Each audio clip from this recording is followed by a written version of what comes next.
ডিসেম্বরের ভিতরে নির্বাচন অনুষ্ঠান করা জাতীয় সংসদের খুবই সম্ভব। আমরা অনেকগুলো বিষয়ে একমত হতে সক্ষম হয়েছি। আমরা সেইটাই গ্রহণ করব যেটা এই জাতির জন্য বৃহত্তর স্বার্থ সংরক্ষণ করবে। অবশ্যই আমরা মনে করি ডিসেম্বরের ভিতরে নির্বাচন অনুষ্ঠান করা জাতীয় সংসদের খুবই সম্ভব এবং এর আগেই জরুরি ভিত্তিতে যে সমস্ত সংস্কার করা প্রয়োজন, বিশেষ করে নির্বাচনমুখী, সেই সংস্কারগুলোকে চিহ্নিত করে আমরা ঐক্যমতের মাধ্যমে সেগুলো বাস্তবায়ন করি এবং সেই এমন কোনো সংস্কার নাই যেগুলো এক মাসের মধ্যে বাস্তবায়ন করা সম্ভব হবে না। অনবরত 3 দিন আমরা সংস্কার কমিশনের সাথে বৈঠক করেছি, অন্যান্য দলের সাথেও তারা বৈঠক করেছেন এবং আমাদের মতামত, বিস্তারিত মতামত লিখিতভাবে আমরা দিয়েছি।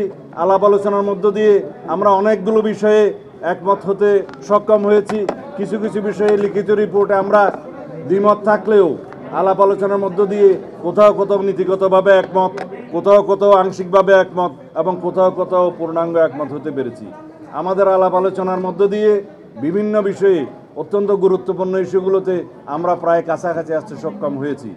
এখনও দ্বিতীয় পর্যায়ের আলাপ আলোচনায় ওনারা যেভাবে আমাদের সাথে আলাপ করেছেন তাতে মনে হয়েছে কিছু কিছু জাতীয় গুরুত্বপূর্ণ বিষয়ে, বিশেষ করে সংবিধান সংক্রান্ত কিছু কিছু ইস্যুতে তারা একমত হওয়ার জন্য সমস্ত দলগুলোর সাথে আলোচনা করবেন। হয়তোবা আমরা জাতীয়ভাবে সব বিষয়ে একমত পোষণ করতে পারবো না, এটাই হচ্ছে বিউটি অফ দ্য ডেমোক্রেসি। কিন্তু আমরা আলাপ আলোচনা করব, আমরা কোথাও কোথাও দ্বিমত পোষণ করব, কোথাও কোথাও হয়তো আমরা একমত হতে পারবো, কোথাও আমরা একমত হওয়ার কাছাকাছি আসতে পারবো। এইভাবেই একটা জাতীয় ঐক্যমত্য সৃষ্টি হবে।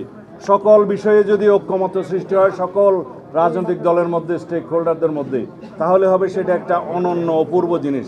সেটা আমি এতটা বেশি আশা করতে পারবো না, কারণ বিভিন্ন মতাদর্শে বিশ্বাসী বিভিন্ন রাজনৈতিক দলের বিভিন্ন রকমের বক্তব্য থাকবে, দৃষ্টিভঙ্গি থাকবে, দৃষ্টিকোণ থাকবে। আমরা সেইটাই গ্রহণ করব যেটা এই জাতির জন্য বৃহত্তর স্বার্থ সংরক্ষণ করবে। আমরা গ্রহণ করব যেটা জাতীয় ভিত্তিতে গৃহীত হলে এই জাতির মধ্যে একটা ঐক্য সৃষ্টি হবে। দেশ জুড়ে তোলপাড় ওয়ালটন ফ্রিজ কিনে আপনিও হয়ে যেতে পারেন মিলেনিয়ার। আমরা তাই প্রস্তাব করব যে প্রস্তাবগুলো গৃহীত হলে একটি সুন্দর শক্তিশালী গণতান্ত্রিক রাষ্ট্র হবে।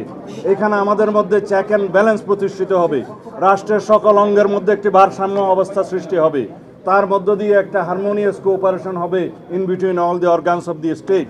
এবং সেই একটা পরিস্থিতি সৃষ্টি করার জন্য আমরা দীর্ঘ সংগ্রাম করেছি, আমরা গণতান্ত্রিক আন্দোলন করেছি, ফ্যাসিবাদ বিরোধী রক্তক্ষয়ী এই গণ অভ্যুত্থানের মধ্য দিয়ে আমরা এই সংগ্রামে বিজয়ী হয়েছি।